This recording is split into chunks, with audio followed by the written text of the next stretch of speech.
Sergeant Alex Kovak had never considered himself a metalhead. Sure, the occasional AC/DC pumped him up while on a run, but mosh pits and screaming vocals weren't his scene. Not until today.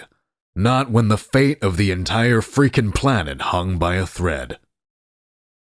The invasion had been swift and brutal.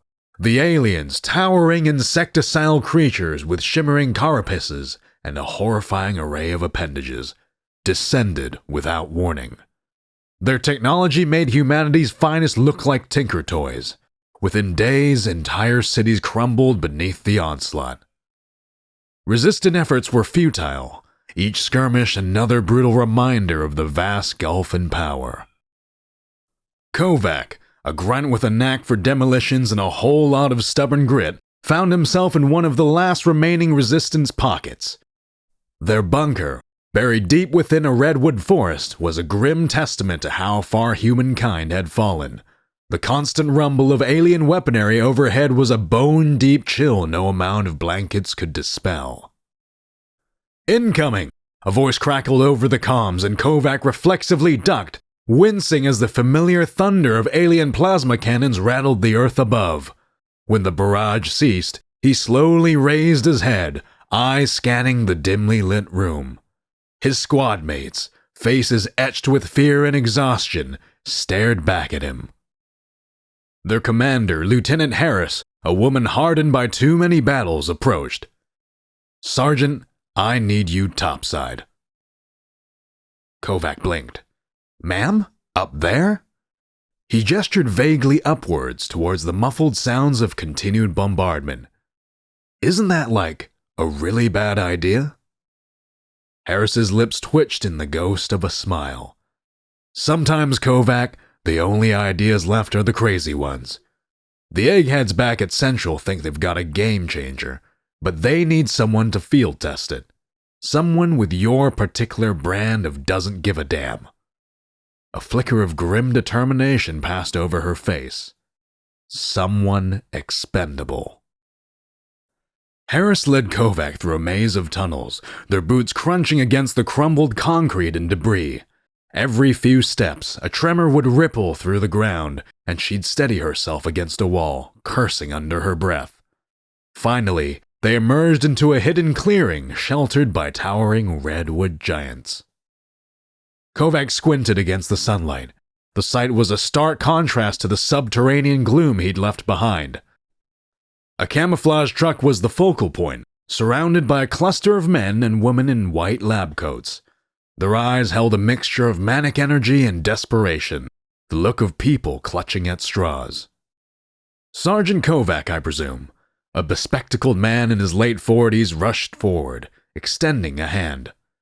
"Dr. Myers, Senior Project Lead. Lieutenant Harris speaks highly of your, field expertise." Kovak nodded, trying to decipher the tension radiating off the scientist. "Cut to the chase, Doc.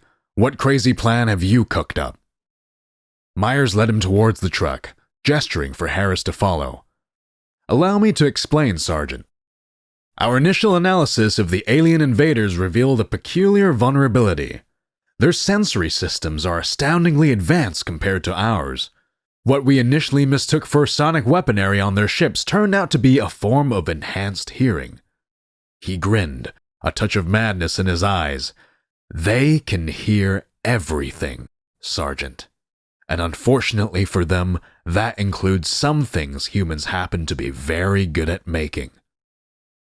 Kovak stared at him, confused. "Like whispering sweet nothings?" Myers barked out a laugh. "Not exactly, Sergeant. More like this." He motioned towards the truck. Its rear doors were flung open, revealing an intimidating array of speakers that would make a rock concert sound like a lullaby. "Observe." Myers held up a device that resembled a bulky MP3 player, a series of dials and knobs hinting at its unique purpose. He fiddled with the control, and a low rumble erupted from the speakers, causing the ground to vibrate ominously. "This device allows us to manipulate frequencies, to amplify them far beyond anything a standard audio system can produce." Kovak eyed the setup with growing unease. And you want me to go yell at the aliens or something? Not quite, Myers chuckled. He held up a battered CD case. Behold, Sergeant, concentrated chaos. Kovak couldn't quite decipher the band logo, a tangle of thorns adorned with what looked like a demonic goat skull. Is this death metal? It was the only music genre he could think of that sounded remotely evil enough to be weaponized. Close enough, Myers replied. Specifically, a band called Decimator. Now, I realize this may not be your usual cup of tea, Sergeant, but it's vital that you understand the concept.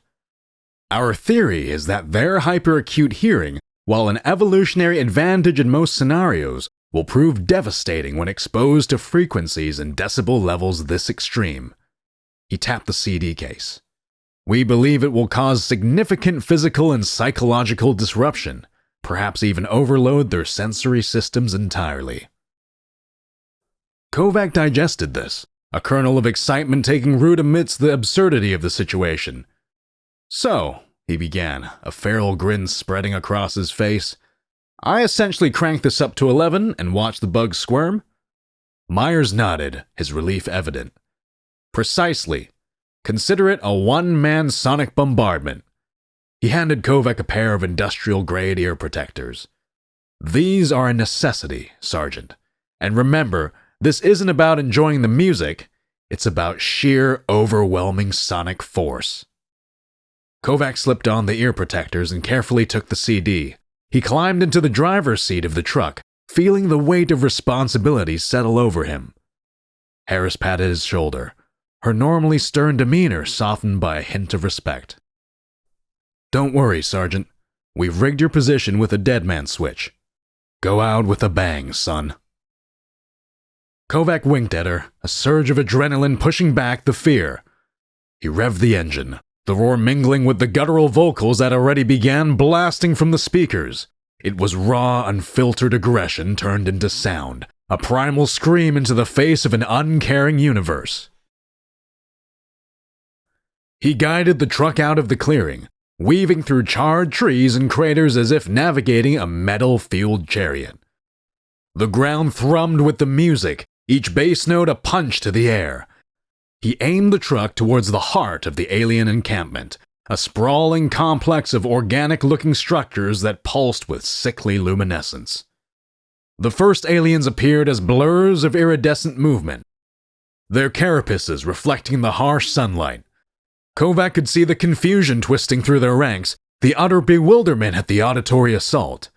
The insectile creatures twitched and writhed, some even collapsing to the ground, clutching at their heads. Kovak pressed onwards, a wave of exhilaration coursing through him. This wasn't about bravery. It was pure, desperate defiance. He was a one-man wrecking crew fueled by rage and amplified by the cacophony of Decimator. It felt good. This controlled chaos, a way to strike back against the unstoppable force that had descended upon this world. As he neared the epicenter of the alien encampment, their resistance intensified.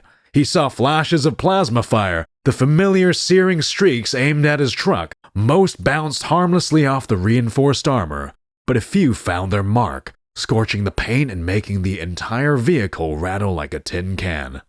Kovak gritted his teeth and pressed the accelerator harder. If he was going down, he was taking out as many of these bastards as he could with him. Through the smoke and dust, he could make out their central command structure, a pulsating monstrosity of flesh and metal that towered over its surroundings. The music pulsed around him, a force field of noise and anger. He rammed the truck straight into the base of the structure, metal screaming against alien biology. He didn't even try to evacuate. Instead, he reached for the volume dial and cranked it as far as it would go. From the bunker, Harris and the remaining resistance fighters watched in stunned silence. The music, already ear-splitting, seemed to crescendo into an impossible roar. Then, the alien command structure shuddered. Fissures spread across its surface, spewing fluids that glowed an otherworldly green. With a final explosive groan, the entire structure imploded upon itself, unleashing a shockwave that flattened the surrounding alien forces. The dust settled to reveal a cratered wasteland where once the invaders' stronghold had stood. The truck was a crumpled wreck, barely recognizable amidst the rubble. From the speakers, the final distorted notes of Decimator faded into silence. Back at the bunker, the scientists cheered, tears streaming down their faces. This was no grand victory, merely a reprieve brought with sacrifice and a healthy amount of sheer decibels. Harris lowered her binoculars, a knot of grief tightening in her throat. Kovak wouldn't be getting a medal, wouldn't even have a body to bury. But out there, amidst the wreckage of war, his defiance echoed. The world had just learned a valuable lesson. Never underestimate the power of heavy metal. The tremors that followed the collapse of the alien stronghold rattled the bunker's foundations. The remaining fighters held their breath, waiting for a renewed assault. Yet when the dust finally cleared, an eerie stillness settled over the battlefield. "What the hell?" Harris muttered. Her comm system crackled to life. Scattered reports trickled in, a mosaic of confusion and cautious optimism. Alien forces across wide swaths of the area were in disarray. Some lay motionless, seemingly incapacitated. Others were retreating in blind panic, their previously coordinated movements descending into a chaotic scramble for escape. In the heart of the crater, Dr. Myers knelt beside the smoldering wreckage of the truck. He fumbled for his audio analyzer, a disbelieving smile spreading across his face. "I don't believe it," he whispered, more to himself than anyone else. "The readings, they're off the charts." He glanced up, his gaze sweeping across the devastated landscape. Amidst the ruins, the speakers stood tall, defiant and scarred.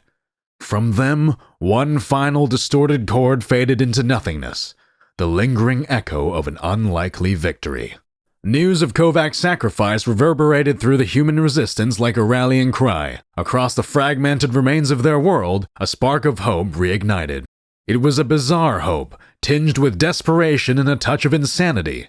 But after months of relentless defeat, humanity would clutch at any advantage, no matter how unconventional. Labs were hastily converted into sonic weapons factories, repurposing concert gear, car stereos, and anything capable of producing mind-shattering noise. Teams of engineers and sleepless audiophiles, fueled by caffeine and the sheer audacity of it all, worked tirelessly to refine Myers' prototype. The resistance fighters, a motley crew of soldiers, scientists, and ordinary folk pushed to their limits, became the world's first heavy metal guerrillas. Armed with playlists of the most chaotic head-splitting tracks ever produced, and custom-rigged sound systems, they emerged from the shadows, hitting the invaders with a blitzkrieg of unbearable noise. The war zone turned into a surreal spectacle. Plasma blasts intermingled with the bone-rattling vibrations of amplified death metal riffs. Alien communications dissolved into panicked shrieks and roars, drowned out by the relentless sonic onslaught. The very ground became a weapon, as tuned bass frequencies liquefied alien nests and disrupted their organic technology. It was far from a clean victory. Each ambush, every strike, was brought and paid for in human lives. Casualties were a grim inevitability, but the aliens were paying a far heavier price. Their meticulously coordinated forces, relying on their advanced sensory systems, were crippled. Their once unstoppable advance began to falter, then shatter. The shift was gradual, agonizingly slow, yet unmistakable. The invaders started fumbling, their strategies descending into a desperate scramble for survival. Reports surfaced of aliens mutilating themselves, tearing out their sensitive auditory organs in an attempt to escape the relentless sonic torment. Even their formidable weapons proved fallible, malfunctioning amidst the discordant bombardment. Humanity was fighting back, and for the first time in a long time, there was a flicker of possibility in their eyes. It wasn't just about winning battles. It was about breaking the enemy's spirit, about using their own strength against them. Dr. Myers, now affectionately known as the Maestro of Mayhem by resistance fighters, became a figure of near-mythical status. His face, plastered on propaganda posters, was a mix of sleep-deprived exhaustion and unhinged genius. The weapons he and his team were developing grew increasingly audacious. Subwoofers the size of tanks were hauled into battlefields, unleashing earth-shattering baselines capable of fracturing concrete from a mile away. Smaller portable sonic disruptors were created, allowing fighters to unleash localized blasts of disorienting frequencies at close quarters. The aliens, their elegant and horrifying forms twisted into grimaces of pain, adapted as well. Some began coating themselves in thick sound-dampening carapaces. Others attempted to jam human frequencies with their own dissonant screeches. The arms race took on a bizarre, almost comical aspect. A battle of the bands on an apocalyptic scale. In hidden bunkers and makeshift workshops, the human passion for music had newfound meaning.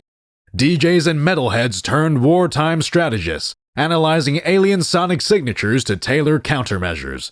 Teenagers, more used to blasting tunes at their angry parents, became front-line audio technicians. Every guitar riff, every drum solo was a potential weapon in a war for survival. As weeks turned into months, the tide of the war inexorably shifted. The invaders, driven half-mad by the ceaseless oral assault, grew increasingly erratic. Their once fearsome fighting formations crumbled into disorganized clusters, their movements haunted by an ever-present fear of unseen sonic ambushes. Yet, in the midst of the desperate struggle, unexpected connections began to form. A team of linguists initially tasked with deciphering alien communications discovered a pattern amidst the panic shrieks and roars.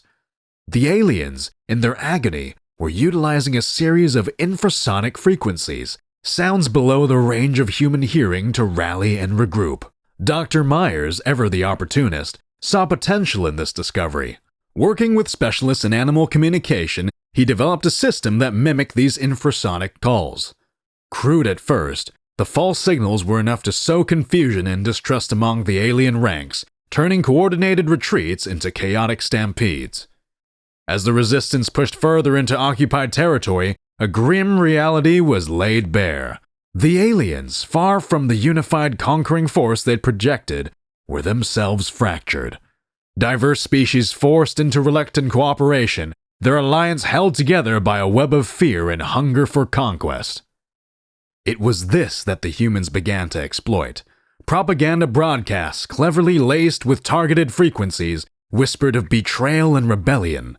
Some messages focused on magnifying existing rivalries, while others fabricated dissent where none existed. United by their susceptibility to a common enemy, sound, the aliens became undone by their own disunity. The war wouldn't be won by brute sonic force alone. It would be won by a brutal symphony of discord, physical, psychological, and tactical. Each element played a vital part, an unrelenting barrage against the vulnerable ears and minds of the invaders.